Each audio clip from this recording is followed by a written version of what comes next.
one of the reasons I asked Clay Shirky to come to this series, and he could only do a Monday night, and that's why we're here, is the Long Now Foundation, since we started almost 10 years ago, have been worrying about everything going digital and then everything digital going temporary.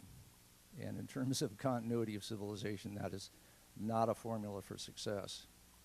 And probably many here have already found that, accounting files or Word files or things from a decade ago may still be on floppy disks that actually floppy, but you can't recover it with anything. The hardware has moved on, the software has moved on, and it's as if you never wrote whatever it was. That kind of thing is happening on a massive scale, and is not going to get better. So far, it's just going to get worse.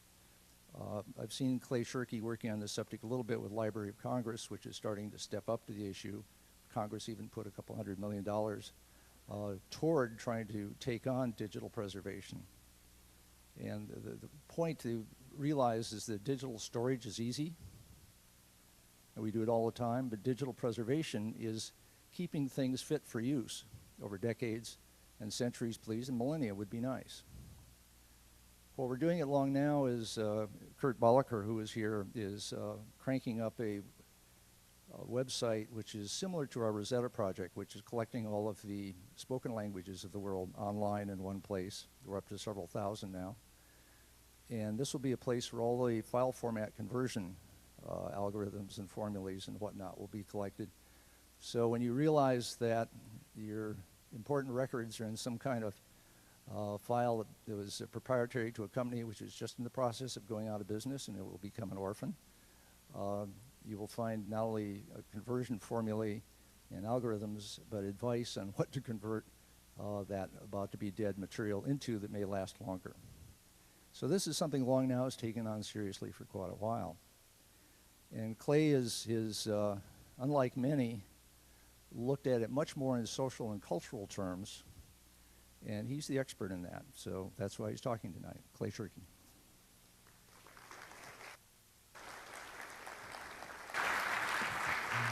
While he's finding his way all the way up here to the stage, I'll say one more thing, which is you have these cards which spell out some about Clay, and also have on the back, if you haven't seen it before, the format we use for questions, which is all during the talk and during Q&A afterwards, go ahead and write down any question you might have, pass it to a person in one of the yellow volunteer hats. That'll be passed up to me and Kevin Kelly in the front, and we'll pick out the really good stuff and ask it of Clay. It's helpful if you put your name on it, because then we can find you in the audience and Clay will know who he's talking to. And if you don't get email announcements of these series, you can put your email address on the bottom. Sorry, Clay, it's all yours. That's quite all right. Thanks very much. Yeah, let me offer a little bit of background about where this, Stewart mentioned the sort of concern for digital preservation as a social issue, and I'll talk a little bit about where that came from. I was the head of the technical working group that was drafting, oh, sorry. Is that better? All right, very good. I was the head of the technical working group that was drafting the legislative proposal before Congress for NDIP, the National Digital Information Infrastructure and Preservation Program, world's worst acronym. And then in the first year of that program's life was responsible for coming up with some architectural principles for federating digital preservation. During that period, we designed something called the Archive Ingest and Handling Test, where we took a moderately complicated real-world archive. It was George Mason University's archive of material collected after the 9/11 attacks, and gave it to several different institutions to see how they would handle it differently. It was, as far as we know, the largest comparative test of digital archives yet undertaken. And one of the things that struck me during both the NDIP process and particularly during the Archive Ingest Handling Test was that all of the ways we had of handling metadata, of describing the digital contents we were handling that had been brought over from the offline world, from the world of handling books and manuscripts and so forth, felt like a bad fit. And so I've spent some time trying to figure out why that is, and that's what I want to talk about today. And I want to talk about this in sort of three pieces. First of all, I want to talk about preservation in general and digital preservation in particular, why it's a hard problem. Then I want to talk especially about classification systems. And finally, I want to talk about a new approach to creating some of the same value we get from classification systems without some of the rigidity, which is called tagging. So I'll start by talking about preservation. The disorienting thing in talking about preservation is that preservation is an outcome. You cannot ever say, I will preserve something to end date, because you don't actually know. Like anyone who's ever hosted anything in a who's ever had a website hosted somewhere has seen all of the redundant backups, and yet occasionally things happen. And so really all you're doing is lowering risk, right? You can't actually say, I'm going to ensure that this is preserved over a long time. All you can say is, I'm going to take as many steps as I can to improve the chances of this being preserved. So I'll give you an example. Right? I wrote a book in the early 90s called Voices from the Net. It was about text-based virtual culture, Muds and Moos, The Well, Echo, these kinds of things. I had the misfortune to publish it, or to have it be published in April of 1995, which is the year that the web was washing everything about the text-only internet away. And so it was quickly remaindered. And I don't have an electronic copy of this manuscript, although it was entirely created electronically, and I shipped it off to Ziff Davis electronically. And they had not yet gotten their process completely electronic, so they also don't have an electronic copy of this manuscript. And so although I have some incentive to keep this work of writing around, I have failed to do it. Meanwhile, every single word I said on Usenet in that same year, to my horror, is perfectly preserved for all the world to see. Right? So this is what I mean about preservation as an outcome. I would not have successfully predicted in '93, when I was having flame wars on Usenet and also trying to create a serious work, that it was the flame wars and not the serious work that would last until now. Right. So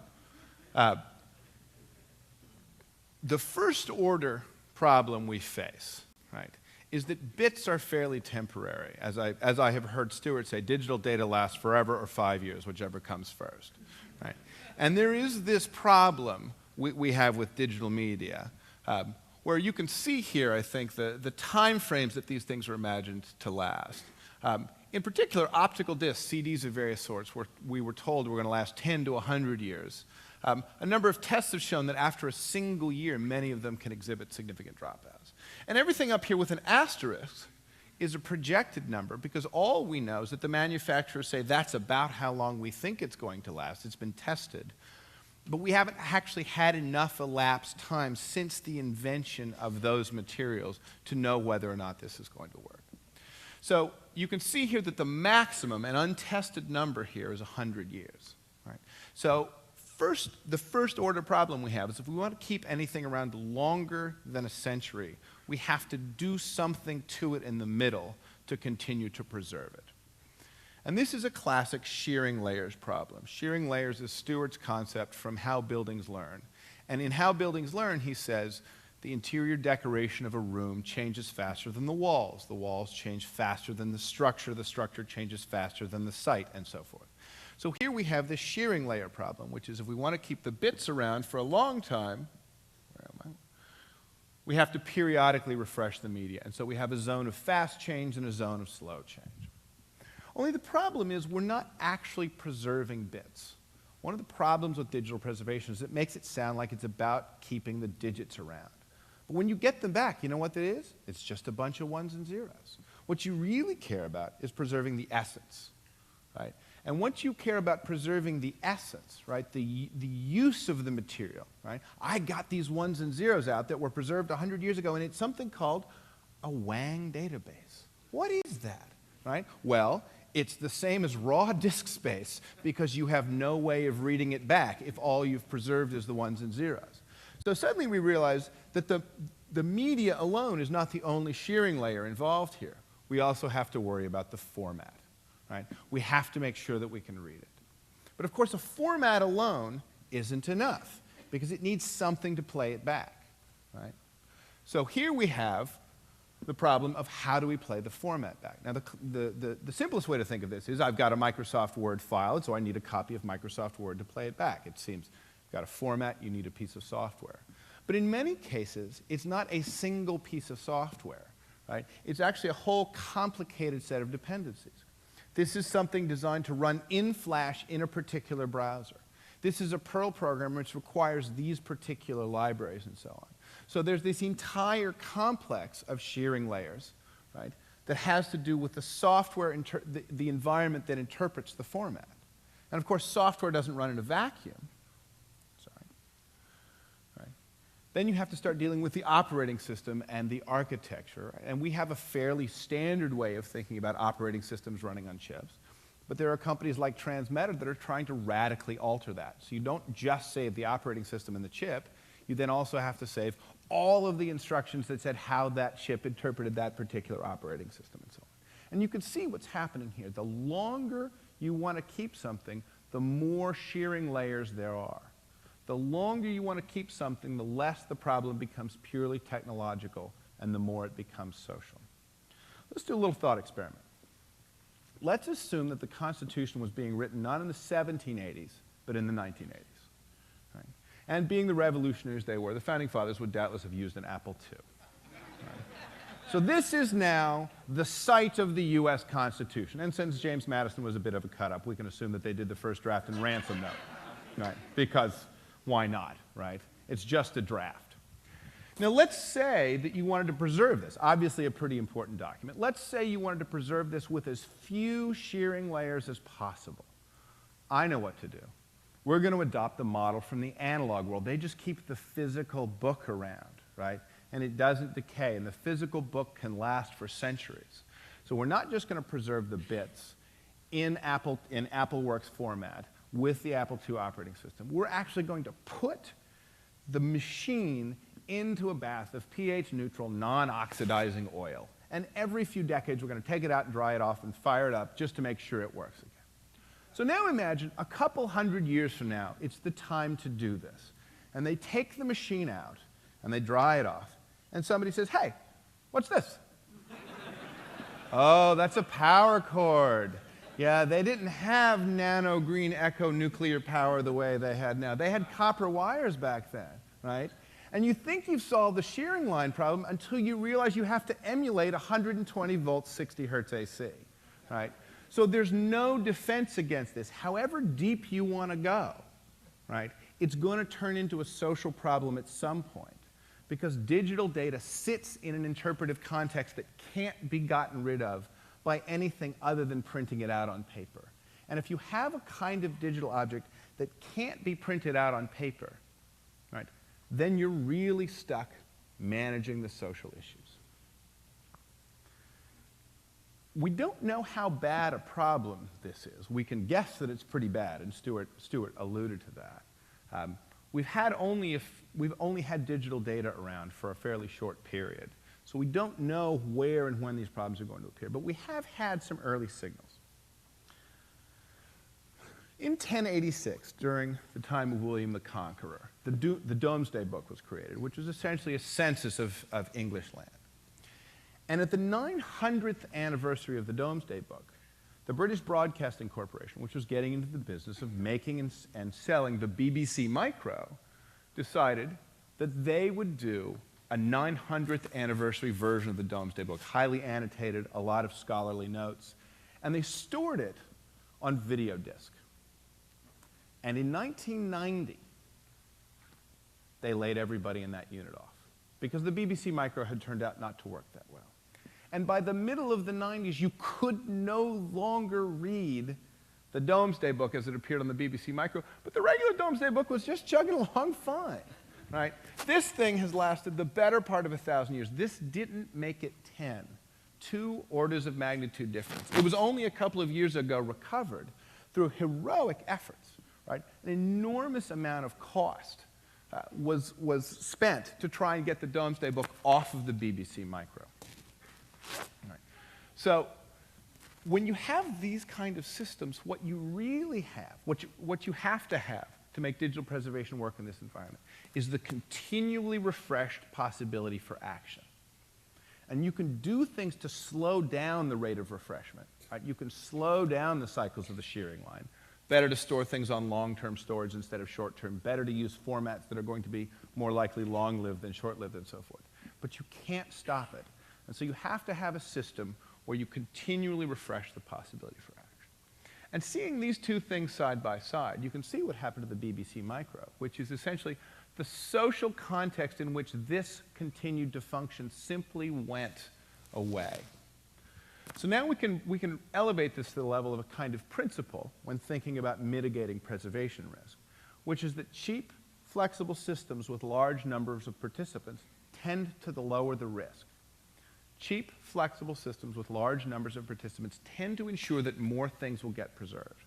Because preservation decisions are made on the margin, right?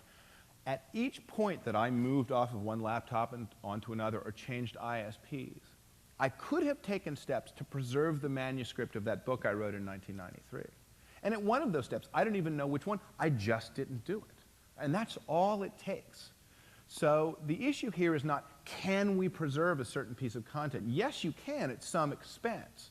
But if you're spending the money there, what else are you losing elsewhere? There's no way we can keep everything, and so we end up moving towards cheap and flexible systems as a way of maximizing the potential for preservation and lowering the risk.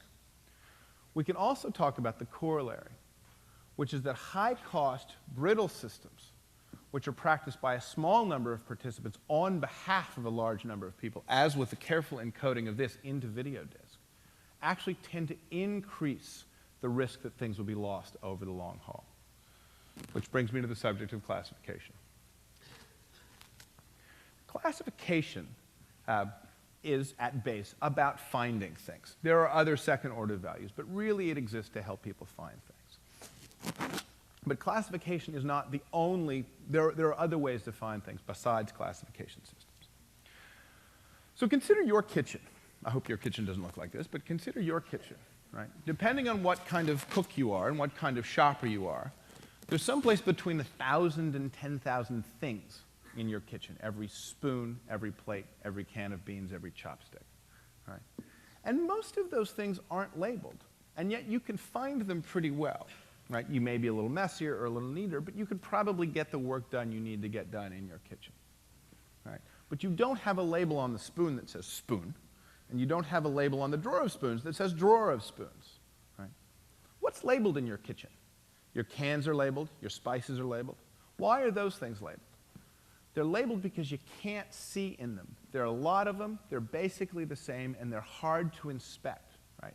A can of chickpeas and a can of tomatoes weigh about the same, and without their labels, they look about the same. And you can't open them up to figure out what's inside them. They're hard to look into, right? So in those situations, even when you have a small number of things involved, right, you need to fall back on labels. Who has that problem in extremis? Libraries do, and this is the Seattle Libraries, the very model of a modern major public work, right? Libraries have such a big problem with multiples of objects that are about the same and are hard to inspect, that they not only have to have lots of labels, they have to have labeled labels, and they have to label their label labels, and so on, right? Until it rolls up into a categorization system. And the goal of classifying is essentially to have a completely specified domain. In the case of the library, it's all of human effort. So that when new material comes along, it has a niche already provided for it in that classification system. Here, for example, is the Dewey Decimal System. A classic example of this, the idea behind Dewey from the name, right, is that there are 10 top-level categories which cover all of human endeavor. Right? Within each of those categories can be 10 subcategories, and within each of those 10 subcategories can be 10 subcategories, and so on. And at some point, you can uniquely specify each work. The advantage of this kind of system is that the human thought has gone into organizing it beforehand so that as new books come in, you don't have to continually react. There are, however, some issues with systems like this. Here, for example, is the Dewey Decimal categorization for religion.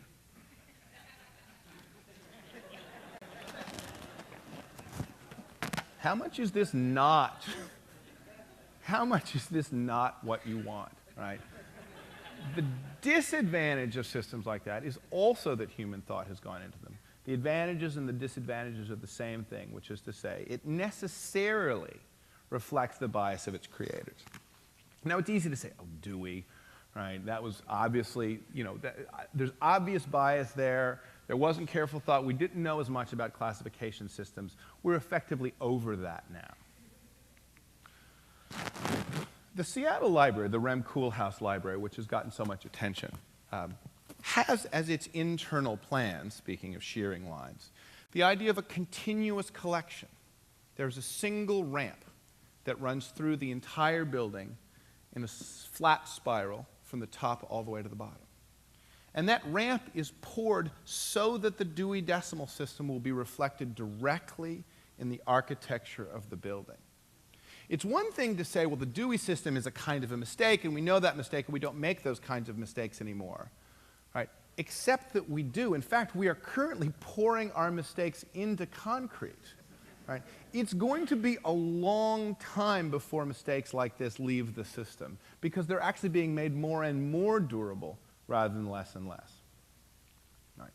Dewey, of course, is not the only classification system. There are more sophisticated ones. For example, the Library of Congress classification scheme, obviously by going with letters and having multiples of letters, right, you have a much more flexible namespace, much more possibility of subdivision, and it wasn't the product of a single mind. There's actually a group that's responsible for creating and maintaining this. But even here, right, we want to run into issues. So here is D. Right? General and Old World history. First of all, history about the New World and history about the Old World are different kinds of history, or in different categories within the system. But here we are in D, General and Old World history. And I'd like to call your attention to the three items that are colored. The Balkan Peninsula, Asia, Africa.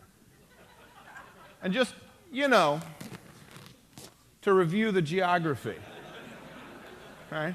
I was going to do this example with Switzerland, which also gets its own top-level category, but it doesn't even show up on this map, right? So what's being optimized here? Am I off?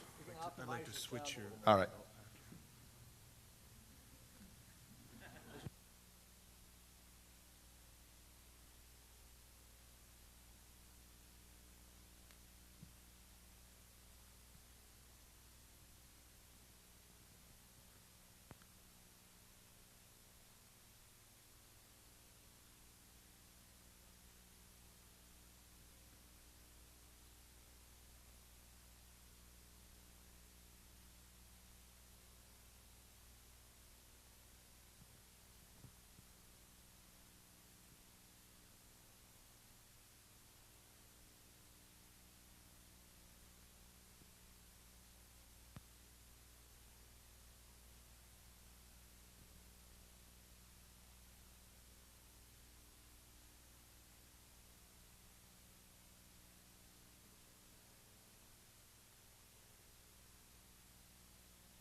Group together. What they've said is, we can't eat the reshelving costs of exploding the top-level system. So we have to leave DK covering the things DK has always covered. We're just going to add former to the front end of that. Well, it's only 15 years ago, right? Except to a 22-year-old, right, for whom the Soviet Union collapsed when they were still running around in the playground. It's hard to remember which countries go in that category, right? And play that out, right? How long does this stay wrong before they fix it? What if you had to remember which American states were former British colonies before you could look them up, What if you had to remember which southern European countries were former Moorish colonies before you had to pick them up, right? Former Hittite Empire, yes or no, right? At some point, right, and this is where long now-ish thinking comes in, at some point, right, this goes from being a minor annoyance to being a real impediment to using the system. And yet another example, right, gypsies, right? I love this, right? The idea is essentially, history is primarily geographically arranged, right? Geography is destiny is an idea embedded in this classification system overall. And yet, here we have gypsies who plainly defeat country, right? Defeat the idea of country if you're going to be talking about a history. And yet, if gypsies are there, where are the Kurds? Where is the Jewish diaspora, right? This is, the deeper you look, the more these kinds of systems reveal themselves to be ways of managing the physical contents, the analog problem of the book world, and less about actual worldview. Now, it's easy to say, right, okay, this is about books, right? We now have all of this digital data, right? These are classes of mistakes that we accept because it's better than the alternative, which is chaos, right? Books aren't inspectable. They have to have labels, and there are so many labels that the labels have to have labels. So this is the kind of system we need for books, and we just take the fact that it's not as good as we'd like. But we don't surely need to make those mistakes in the digital world. So a little over 10 years ago, two guys out of Stanford decided they were going to help people find things on the web. And they launched a service called Yahoo, which later became a company. And Yahoo was mostly in the beginning a list of links. Here's some cool stuff. You might want to check this out. You might want to check that out. As the web grew explosively, the lists got long. And then they had to start having lists of lists and lists of lists. And then they realized they had a serious information management problem on their hands. And they went after it by creating a classification scheme. They even hired an ontologist. That was on her business card. Yahoo staff on chief ontologist, right? And here's the Yahoo top-level categories. This should look familiar to you. It is categories which roll up to subcategories. The subcategories roll up to sub-subcategories, and so on. Right. Here we are in the entertainment category of the Yahoo directory. And you can see here classic subcategories and so forth. And there's these sets of numbers here which tell you roughly how many links roll up under each of these categories. Except over here, books and literature don't get a number. They get a little @ sign instead. Doesn't tell you how many links roll up under books and literature. And that's because books and literature aren't really here, right? You know, if you mistakenly think that books are entertaining, Yahoo is happy to correct you, because what the @ sign means is they're over there, right? Right? Books and literature are elsewhere. This is, you know, Xbox kind of stuff, right? So you click that link, right? And you're taken over to oh, I see, arts, humanities, literature. That's where books go. They're not entertainment. So now we get numbers and subcategories, except booksellers. You know, I mean, a little commercial, right? This is really about aesthetics over here. Commerce is someplace else, right? So booksellers aren't really here, right? And the ontological vertigo of this kind of link is no different than this kind of link, right? You can see what happened here. Yahoo, faced with the possibility of having to organize things without analog constraints, added the shelf back. Right? They didn't know how to organize it any other way, or they assumed that their users would require this form of organization or both, and they added the shelf back. They added back the constraints that said things really go someplace else, and it's okay to put pointers from other places. But we can't treat the pointers from other places as being the same as where things really go. Right? Then, in 1998, Google came along. Two guys out of Stanford who decided they were going to start a company to help people find things on the web. And Google dispensed with all of this. And this was Google's model instead. There's a page, and it has a directed link to another page. Except that, when you blow that out, right, you start to get a network, and you start to be able to look at the clusters. What goes with what points to what. Google's principal intuition was that the World Wide Web and even websites were not real. They're just metaphors. They're ways we think about things. All that's real is the link structure. And if we analyze the link structure, we can pull a lot of value out that you can't get from classification systems. We all remember what happened after Google launched. The interesting coda to this story is that Google also got worried. They said, well, Yahoo has a directory. They have search, but they also have a directory. Maybe we should get a directory. So then they got DMOZ, the open source directory that had come from the Mozilla project. Now, open source is, as everyone knows, magic pixie dust, and it makes everything that you sprinkle it on turn good, right? So here we have an open source version of the categorization scheme, a radically different mode of production, right? And what you see when you look through DMOZ is exactly the same classes of errors. For instance, if you go into recreation or sports, rather, if you're looking at recreation and sports, if you're looking for football, it will tell you that football is not recreation, it's a sport. It'll happily repoint you, so you'll be correct in the future. But if you think that football is recreation, you're wrong. Also, if you think that football is business, you are wrong. In other words, the class of errors made here had nothing to do with the mode of production. Now, as I said earlier in the talking about preservation in general, we don't yet know how large a class of problem this is going to be because we've had digital data around so infrequently. But we can infer some things from the past, and this time I mean the deep past, not the shallow past. We can ask, have we lost anything in ways analogous to the danger of classification, to the brittleness created by classification systems? So here's the Venus of Willendorf, right? Famous figurine, discovered near Willendorf, Germany.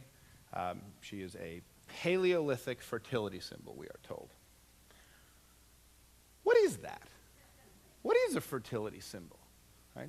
Is this a magical talisman to make women bear children? Is it porn? We don't know, right? We don't have fertility symbols in any form in our culture in a way that makes it possible to read this, right? We've lost the context. We've kept the object, but we've lost the context. Right? At least, however, the object here is informative. There's a kind of visual onomatopoeia, as it were. You can look at this figurine and read a lot from it, even though you've lost the social context. The risk is that the more semantic things get, the bigger the context problem. So here are some things that we've really lost. Top left is Rongo Rongo.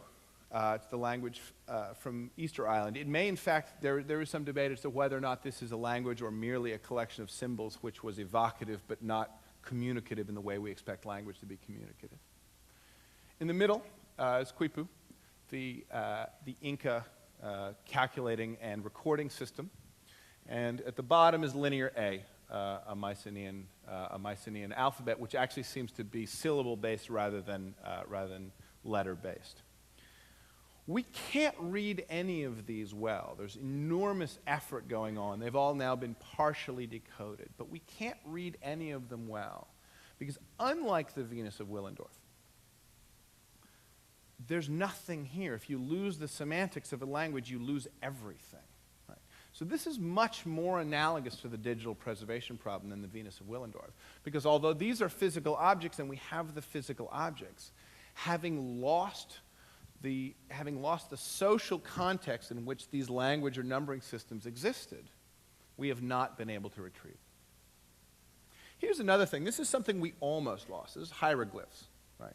The official language of dynastic Egypt. And this disappeared as a real written language, and indeed as anything anyone could read or write, sometime after the birth of Christ, and stayed unreadable for centuries, and would have continued to be unreadable for at least some time, but for this, the Rosetta Stone. Right? This saved us. This kept hieroglyphs from falling into the Rongo linear A category. Because what went on here is that the top part of the Rosetta Stone is hieroglyphic. The middle part is demotic, which is the vulgar Egyptian script, vulgar in the sense of the people, script of Egypt that had come from hieroglyphs. And the bottom is Greek. Right? And when they saw the stone, they realized it must be the same thing written out 3 different ways in 3 different systems from 3 different societies. And working back from that over the course of 2 decades, Champion was able to finally decode hieroglyphs, and they went from lost to found. So what's the difference? What's the difference between what happened with the Rosetta Stone and what happened with Rongo Rongo, Quipu, and Linear A? And the difference is degeneracy.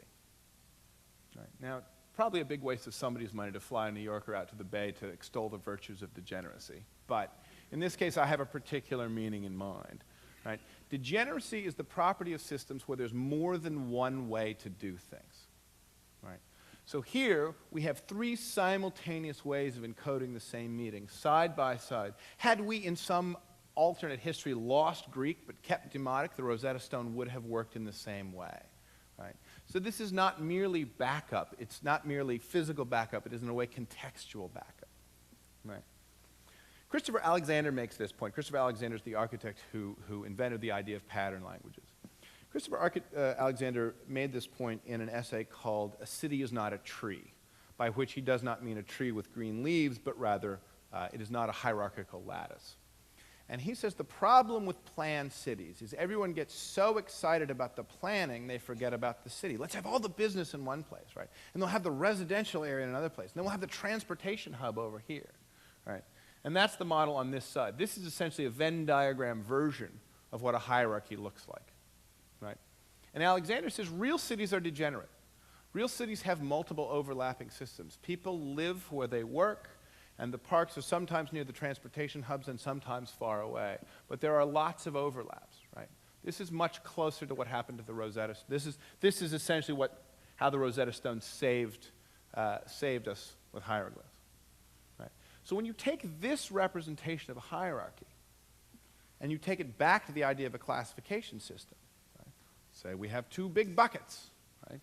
There's books about art, and there's books about engineering. And some of the art books are about creativity. And then somebody goes and publishes a book about creativity and engineering. Ruh-roh. Right? Now we've got a problem, because if I want to say there is a literature of creativity in my library, I've lost the ability to give anybody a top-level handle in the classification system.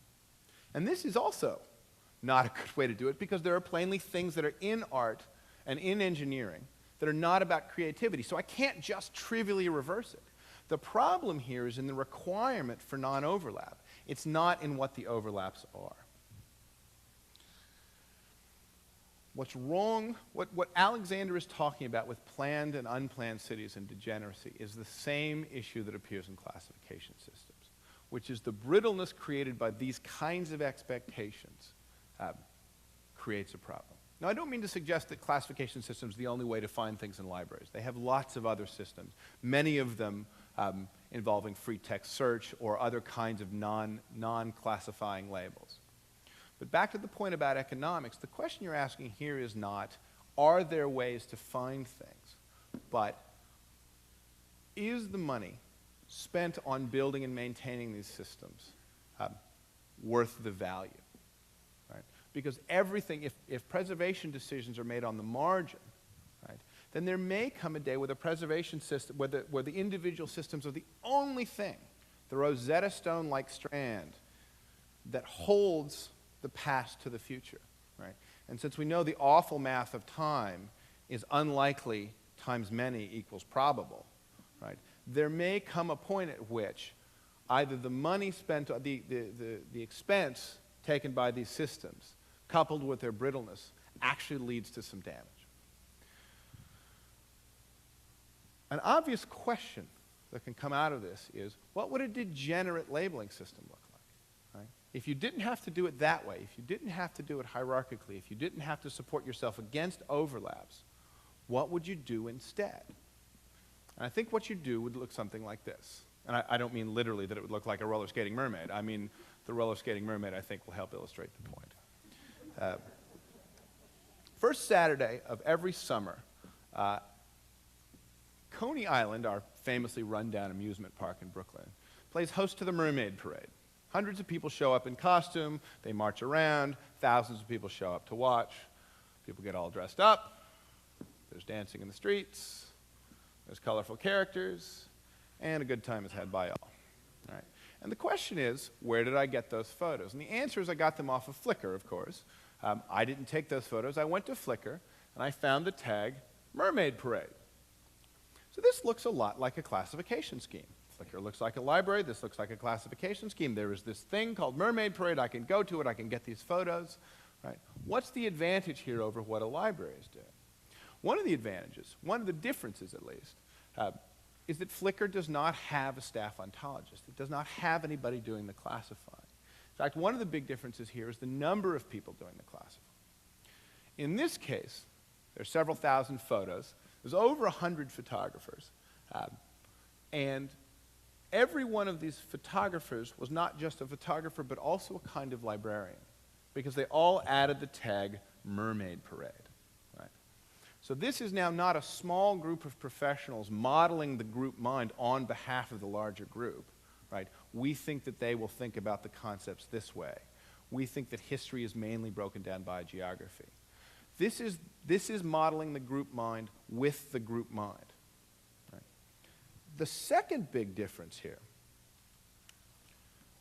is that there is no top-level classification system that's being adhered to. Right? There's no coordination among these 118 photographers. It would, in fact, be too expensive to do that coordination.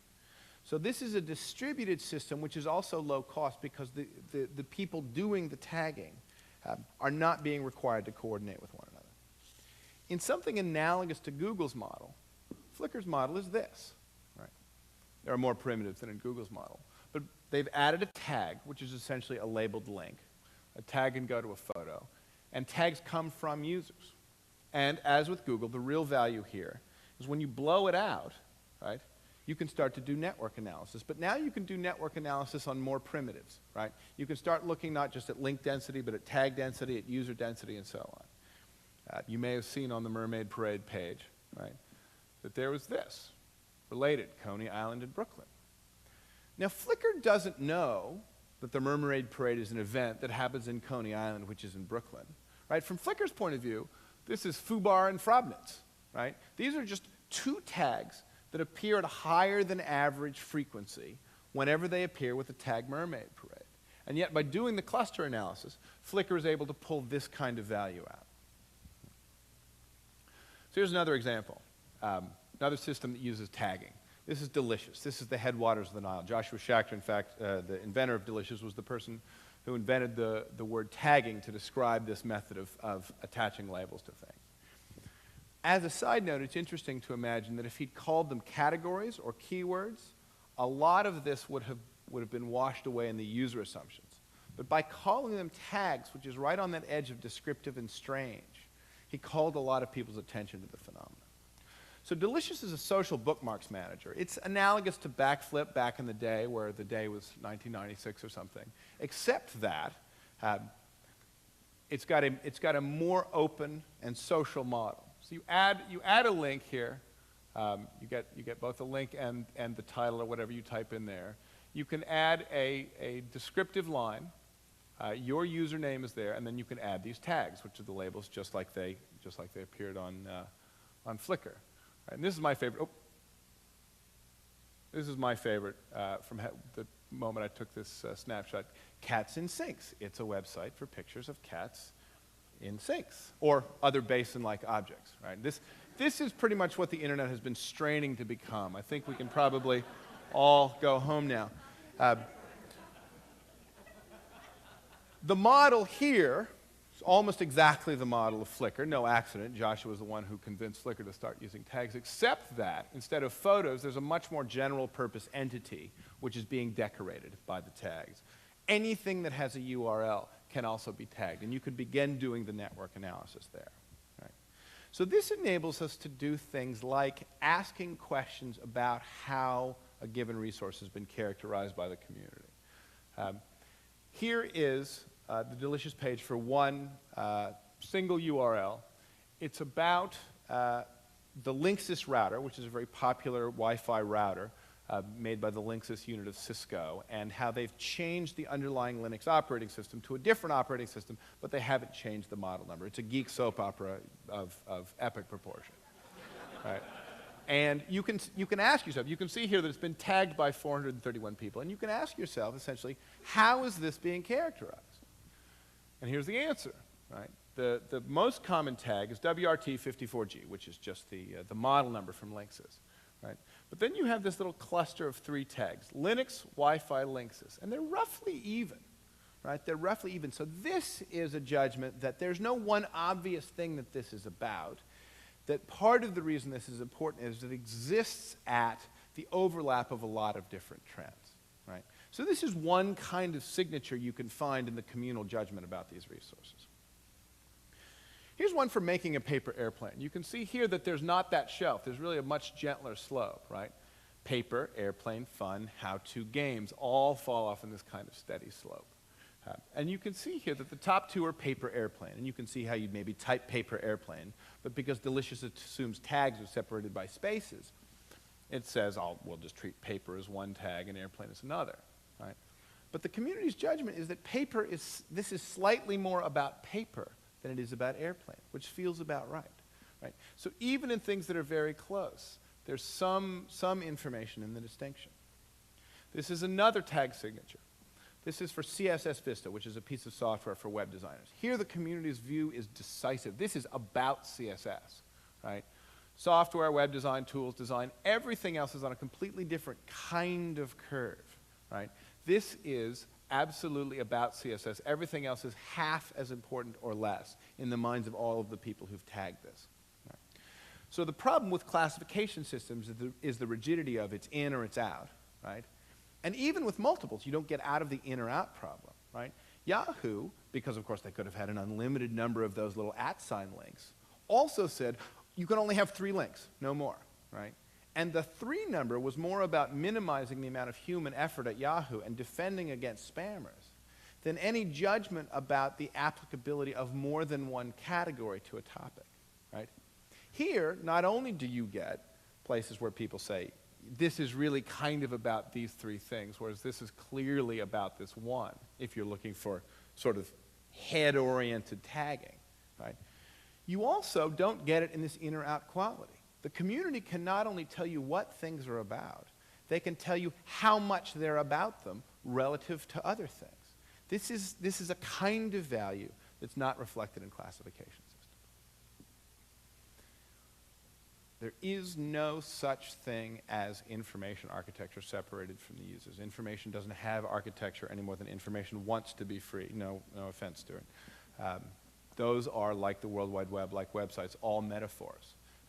But they are unfortunately metaphors that block us from recognizing that the problem here is modeling the group mind for the users. Right? So one of the complaints about tagging systems is that tagging systems exist in a flat namespace. Right? The idea is that, yes, they have this kind of labeling value, and that's fine, but they don't create the characteristics which hierarchy, for all its problems, does about which things go with which things in a kind of nesting relationship. Right? So here's what a flat namespace looks like. Right? These are 3 notional usernames. I'm too embarrassed to say these are actually 3 usernames I've used in the past. So we'll just say someone has used these usernames at various points. You can imagine these as being 3 names on LiveJournal or 3 names in an IM client or whatever. This is actually a flat namespace. This is a namespace where no 2 of these names are connected to one another. They're just labels that exist within the same pool. And the idea here, right, is that tagging has the same characteristics, that for all of the kind of art, engineering, creativity thing, right, within hierarchies, at least you can make some of those kind of statements. But with tags, all you get is this, right? You get post-it notes and nothing else. But that's not true, because tags are attached to URLs, and once you pull the URLs up, you can see what tags go with them. So you can, in fact, do this. Right? Hierarchy is, in fact, a subset of tagging. Right? The Christopher Alexander example showing nested, you can model hierarchies in tag form by simply nesting tags inside other tags so that the boundaries never overlap. But you can also overlap the boundaries, and you can start to get this, where you can choose to have a top-level handle about creativity, but you can also have the overlap of art and creativity, or the overlap of art, creativity, and engineering, and so on. Right? And we are, in fact, seeing this in real tagging systems. Right? If you go and you look on Delicious, you'll see tags for Python and Perl, which are two lightweight programming languages. I shouldn't say lightweight. Two scripting programming languages, and then there's the tag programming. What you see when you actually start to graph the overlaps, though, is that Delicious is telling you that Python and Perl each appear with programming but don't appear with each other. In other words, it's starting to do the grouping. That if you demand to see everything as simply a pair, X goes with Y, X doesn't go with Y. Pairwise comparisons in a tagging universe are hard. But once you move to networks, right, once you say these nodes exist in a relationship with one another and we're going to begin examining the group, you start to get informative information out like this. And you can continue it with other programming languages like C and Java and so forth. Here's another interesting thing. C and Java are connected to the tag software, but Perl and Python not. So there's a judgment in this community that C and Java are different kinds of programming languages. They're more about software, right? So these are heavier weight languages. This is effectively my interpretation. These are heavier weight languages, and these are lighter weight languages. These are scripting languages, whereas these require some sort of compiling, right? And the community's judgment, right, is that software characterizes these kinds of languages, but not those kinds of languages. So once you move to network analysis, the overlaps are actually proving more informative than they would in classification systems. Right? And finally, to the subject of time, right, we don't have, tags are only slightly over 2 years old, and in any scale we've had them only a few months, depending what you think of a scale, but sort of tens of millions of URLs tagged in any given system. This is Pietro Speroni's work. He's in Italy, and he's doing a lot of work on what are called tag clouds, which is essentially ranked versions of tags. And so he took a URL here, and he watched what happened to the relative tag frequency. And you can see here, right at the beginning, when the tags come out, it's exactly as people would expect of a distributed and uncoordinated social system, which is basically chaos. Things are moving up and down all the time. But then, right, a week and a half out or so, suddenly, not only are the tags relatively stable, but their order relative to one another is remarkably stable. So, like a market setting a price for something, this is a way of taking a lot of individual work, which would be low value on its own, and rolling it up into something that's relatively high value and stable. Right? But it's not always like this. This is a particularly flat one. In some cases, right, when a subcommunity gets hold of these things, right, you can see the relative tag frequencies change, right? This is a URL which the information architecture community discovered. It was listed on a widely read information architecture site. And you can see these tags where the frequency of some but not all of the tags changed. That's identifying the work of a community of practice, right? And in fact, you could potentially isolate that group and say, I just want their judgment. I don't, in fact, want the whole thing. And in some cases, although not many, because as I said, tags are relatively young, you can even see the frequencies shift.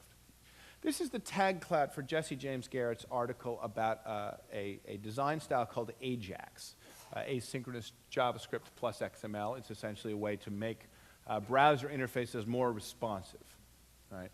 And you can see the red line is the tag AJAX. And you can see when the article came out, right, that for a couple of weeks, AJAX was, first of all, not much represented, and then climbed quickly. And in the beginning, people said, this is an article about JavaScript. It's about XML. It's about browsers. And he's proposing the label AJAX. And you can see, as the article circulates, that the proposed label takes hold, right? And at some point, the community says, this is an article about AJAX, which is these other things. This is the picture of a community changing its mind, right? We can actually see, right? This is the antidote to the former Soviet Union problem, which is things change as they change. When you start modeling the group mind with the group mind, the dynamic signature tells you when things are being altered.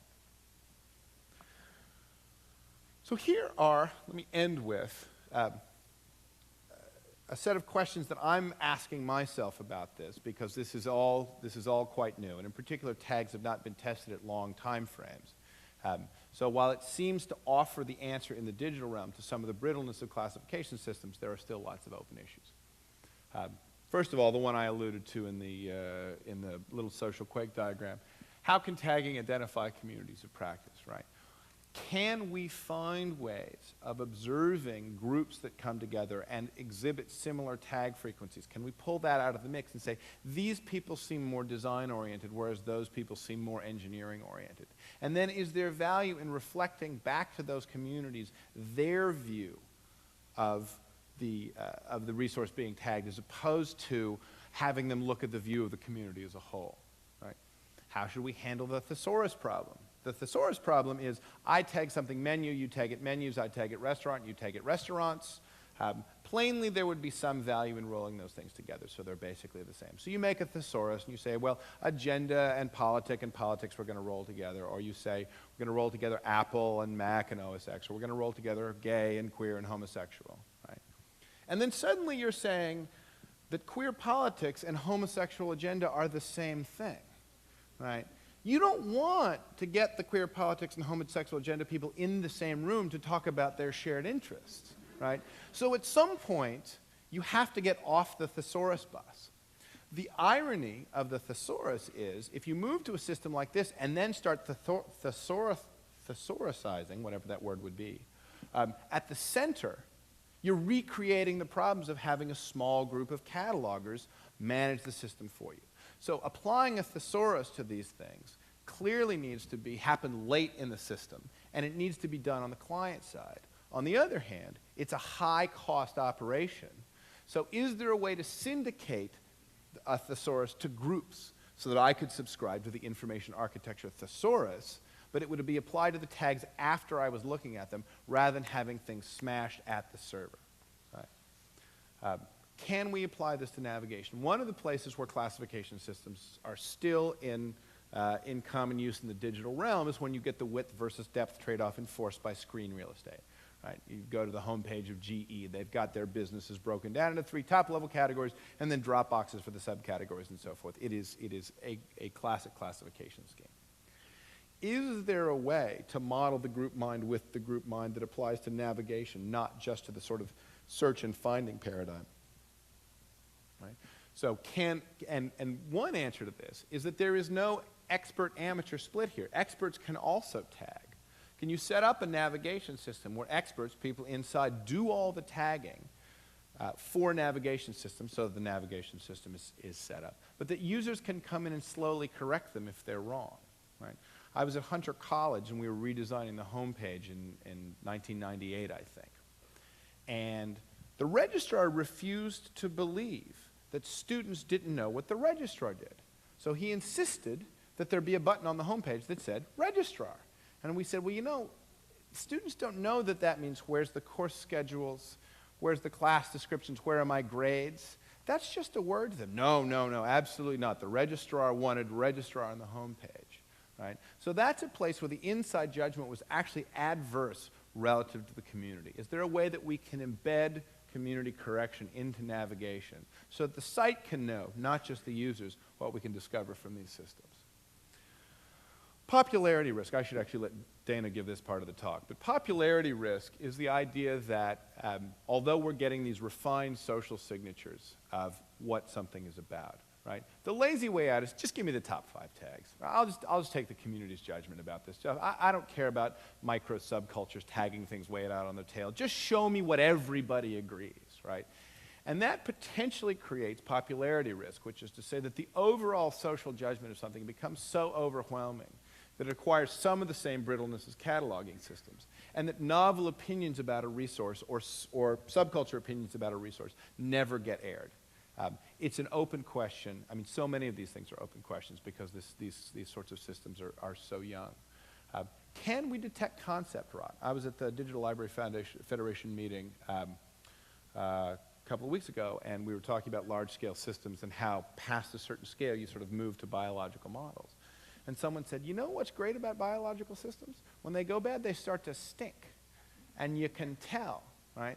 We saw Ajax going up, right? Can we detect when fertility symbol starts to go down, right? Can we actually look at this not just for bit rot, but for concept rot, so that some of the concepts we're using to hold our ideas together are starting to go away, and we can at least take steps, right, to replace, alter them, find other ways of expressing the same thoughts and so on. And finally, of course, what can we do about spam? right? Spam, which has been regarded as a kind of surface level annoyance, is, in my view, a pretty deep problem because open social systems create a lot of value, and the incentive to mine that value has nothing to do with the incentive to contribute to that value, right? The more open these systems become, the more valuable they will become, the bigger the target they will become.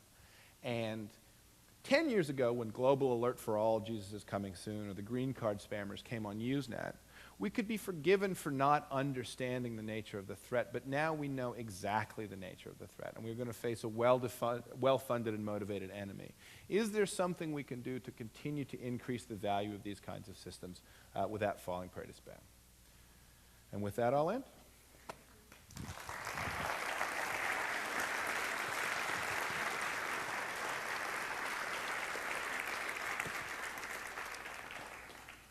I saw online that you said one time that the only group that can categorize everything is everybody. Is that what you've just said? That's effectively what I've just said. What I would say now, which is maybe a little more nuanced, is I wasn't as focused on the idea of communities of practice because we hadn't yet seen them appearing. So I think that the definition of everybody is not necessarily the global culture, but everybody you care about, everybody who's part of the group you're part of. And so sometimes you may want the global view, right? What is the best Chinese restaurant in Chinatown? And sometimes you may want the view of your specific community. But I do think that syndicating the labeling problem is similar to syndicating the pricing problem in markets. Well, of the same sort of scale category with everything and everybody is all time. Where does that fit into this? It fits in, well, it fits in a lot of places, and we don't know so well because of the short time frame that these things have already been done. But one of the interesting longer-term projects is how stable do these label groups remain over time? The potential advantage is that if they remain relatively stable, then we can watch for two kinds of changes. We can watch for changes where tag frequency adjusts, either those little social quakes, which are potentially identifying a new community of practice, or where a tag begins to go out of scope or come up, as with Ajax. But the other thing we can watch for is when people stop tagging it, because these things are continually being re-tagged. Many of them are decades old. They've been things that have been on the web for more than 10 years. But a new user just found them interesting, and that is part of the continually refreshed possibility for action. Right? When a particular URL stops getting paid attention to at all, we can also say that's at risk. We would love to be able to know that things are at risk before the risk happens, which is the opportunity we missed with the BBC Micro and the Doomsday Project. How about as changes of technology come along, not only things sort of rotting away, but in a sense, technology quakes like social quakes. So for example, when we get to the point where the internet has way more devices on it than there are people, does that affect this kind of thing? Yeah, it does. And one of the questions is, can you bootstrap from this kind of semantics to have devices start doing the characterizing? And that's really an AI problem. That's out of the scope of the current research, as they say. But certainly, the two things you'd like to be able to do is say either this resource is coming from these kinds of sensors or these kinds of devices. It's similar to X. In the absence of any human intervention, we're going to adopt this set of tags for it to make it findable. And then what you'd really like to be able to do is take advantage of latent semantic analysis or other of these kinds of tools to have the machines make additional kinds of guesses. I think in some cases you'll have to have a balance between the guesses being made by the machines and corrected by the humans, so that there may be a kind of weighting algorithm. This has only been characterized by the machines. This has been characterized by lots of machines and a few humans, and so on. But it's, you know. And that's a distinction we'll care about for a while, but not right, indefinitely. exactly, but not forever. Yes, exactly. Mostly original substrate humans, as Joel says. Yeah. Well, links are a peculiar thing in all this because link structures age quickly. Dead links accumulate, and do they undermine this whole system? They don't, because when they go out of scope, well, first of all, the system, I think if it proves valuable and over the long term, it can actually help us find when a link is broken. Because if something's being tagged at some relative frequency and that suddenly stops, we can go and look for it, right? Because there are many places where it's going to be cached for 30 or 90 days or what have you. And then we can potentially go back to snapshots and so forth. So once something goes away, we can potentially go back to whether it's the Google cache or Internet Archive and re-replicate it elsewhere. For a while. For a while. But, you know, DNA only lasts for a while. It turns out that little bits of for a while, as long as they overlap this way instead of this way, can be relatively useful. So the idea that biological systems stink in a way, if you can find immediately that there's a problem because the stream of bookmarking to a link stops or attenuates or radically changes, right, you can potentially call in either some automated or human intervention. The other thing is you start to be able to say, if you pull in the content with a tagging system, this is not something Delicious does, but you can plainly write your own spider. Someone who cares about preserving content that travels under a particular tag, this enormously lowers the difficulty of doing it. Right? The distributed hard disk use of RSS feeds is this incredible latent resource that we haven't yet taken advantage of for syndicating, but we may be able to build preservation tools on top of that as well. Just to track on your metaphor for 1 minute there, somatic DNA goes away, body DNA, but germline DNA is basically eternal. Right. And is there the equivalent of that in the system? Germline DNA is eternal because, I mean, germline DNA is classically the refresh possibility for action, which is to say continually recreated. The information content is continually recreated in different physical substrates. So this is not a preservation system, but I believe it has ramifications for preservation systems by allowing for exactly that sort of refreshed possibility. I'll ask one more question of mine. I'm sorry about this, but you were part of an online discussion I was in recently. It was talking about long tail and how lots and lots of participants, there's the usual 80-20, and 20 people are doing 80% of the comments or whatever it might be, and so on down the other direction. And you remarked that you thought this is the popularity question, that you couldn't actually take away the long tail, even though it's a relatively unimportant part of the whole picture. You say it is an important part of the whole picture, and you can't just go with the top 5 and get meaning. What's going on there? What's that argument? Hello. Boop, boop, boop. That argument is, that this part of the graph looks unimportant in terms of the total number of tags being added because it's not, the social weight isn't behind this. But it is part of what makes the ecosystem work. So what you've really got here is the replacement for a professional system which is going to optimize around these kind of relatively narrow constraints to being able to have stuff all the way out to the singletons, all the tags that one and only one person has used. And then it's as an ecosystem that tagging is succeeding. If you tried to limit the ecosystem and say, we're actually just going to truncate all the tagging here, I think you'd have something that was less effective and less successful. The other thing that's weirding me out about these graphs is that you could test that probably. What do you mean? You could, I don't know. You know, one of the things you do. Oh, right. Yeah, exactly. You just take a tagging system and truncate it. But one of the other things that's weirding me out about these graphs is there's often an internal shelf after the most popular.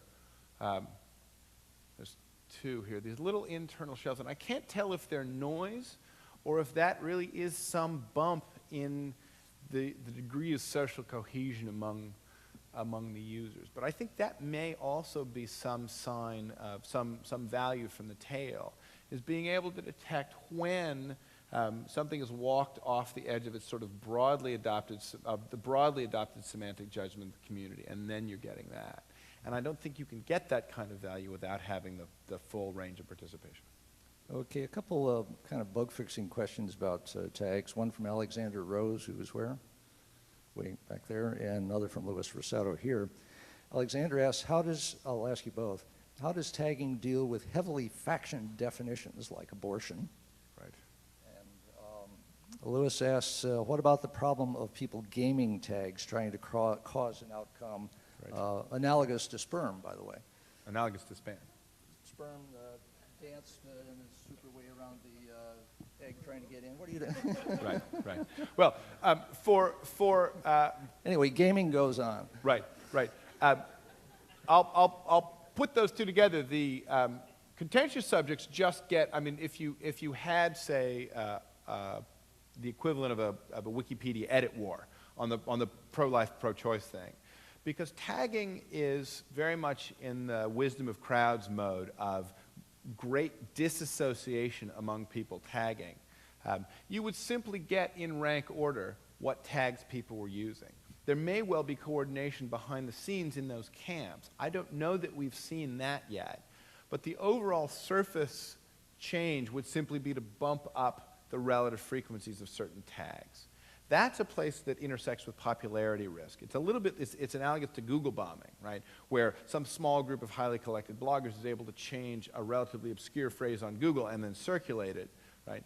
If someone started adopting the top 5 tags model for any given tagging system to characterize a resource, then someone who wanted to go in a determined pro-life or pro-choice camp could potentially just blow the tag count through the roof for their characterizations and deny other groups the ability to see their characterizations reflected. That's a speculative class of attack, but there's certainly no defense in the system against it right now if people begin adopting the kind of top 5 tags or popular tags mantra. In terms of people trying to game the system, that's happening now. There are people who are already doing the most obvious forms of spamming, just going in with a URL and tagging it everything. Shows up in every possible tag stream. The delicious way of handling that is never to show more than 12 tags from one user on the homepage, no matter how many tags are underneath. And the koan posed by Joshua is, if it doesn't look like spam to the user, is it spam? So rather than trying to remove the things from the system, he's simply trying to make it look like the kind of constant background flow.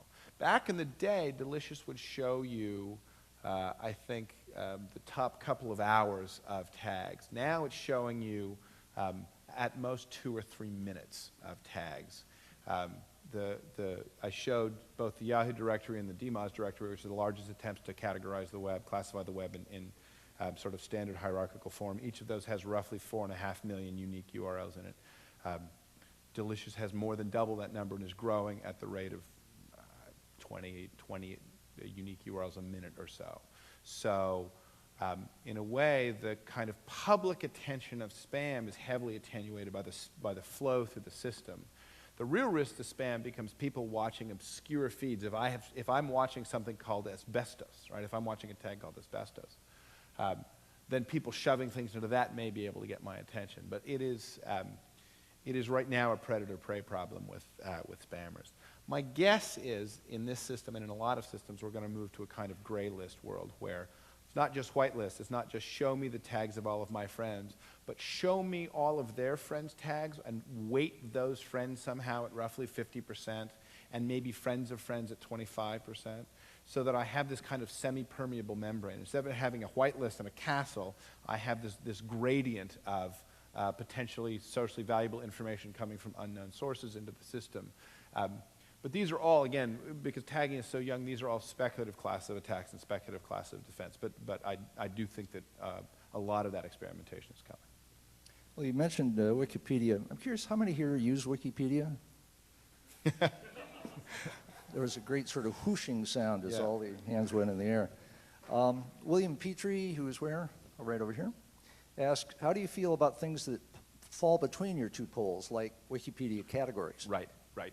So Wikipedia categories are interesting. They have the same problems as these kind of categories.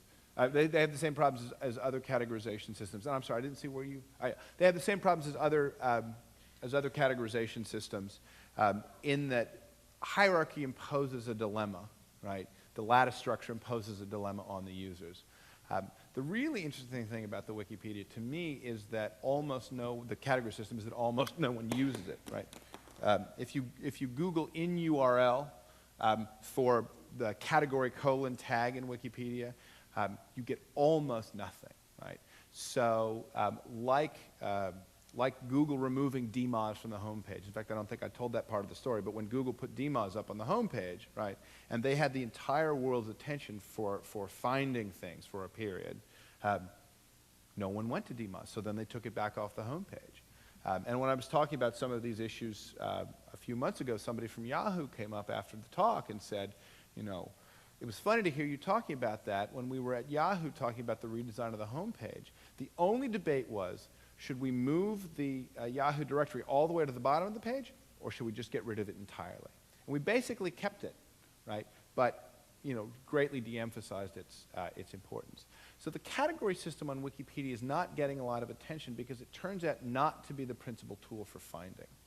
One of the really important things to understand about tagging is people are often weighing tagging systems against classification systems as if, and of course I've just given a whole talk that emphasizes exactly that, tagging systems, classification systems as if they exist in the same world.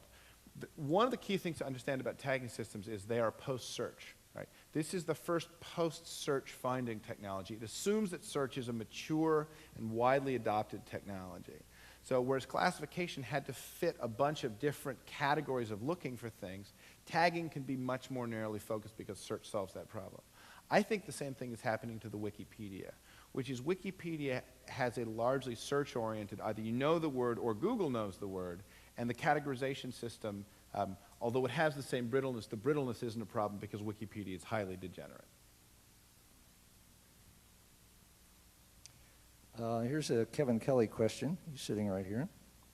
He says, associative clustering, like tags, is how biological memory works. Right. Is the web now thinking? No. No. Sorry, I have to go get my pointer. Yeah. The problem I have with all of those questions is I don't know that we know how we're thinking yet. I mean, and since it's not my area, all I can do is parrot the most recent book I've read on the subject, which is the Edelman on the idea that neural networks are actually evolutionarily adaptive. I think what's being evolutionarily adapted here is more in the manner of a tool than a brain, so that you can see, for instance, someone did a great study on the adaptive characteristics of French horns, right, in a collection of French horns as if they were snails, and you could see the forms change over time as musicians started to ask for minor modifications and those propagated. So my guess is that link structure is being adapted by humans more in the manner of a tool rather than becoming autopoetic. But I'm a layperson on all of those issues, so that's just a guess. Well, what's interesting to me here is what you've been talking about tonight in terms of tags being of the essence is a pretty recent emergent phenomenon on the net. You studied, you know, the ancient era back to the well and things like that. Was there anything going on then that would have led somebody like yourself to say that tagging is going to be important? No, and interestingly, and this could have just been because I missed it. We were getting a lot of evidence that the other thing was that hierarchical and brittle systems were not working well. In fact, the first thing I saw online, which really suggested that the brittleness of classification systems was going to be a problem, was Usenet, where they overlap two different requirements. One, globally unique names of conversations, and two, the semantic content of those conversations. So you got rec pets cats, where, you know, everybody in the whole world who likes cats is going to come and hang out. Right? And the brokenness of that system essentially meant anybody who wants to talk about anything even remotely related to feminism goes to this one place. And it was, of course, a permanent standing flame war until it went moderated. Right? Social culture African American, which never got moderated, was just a permanent standing flame war.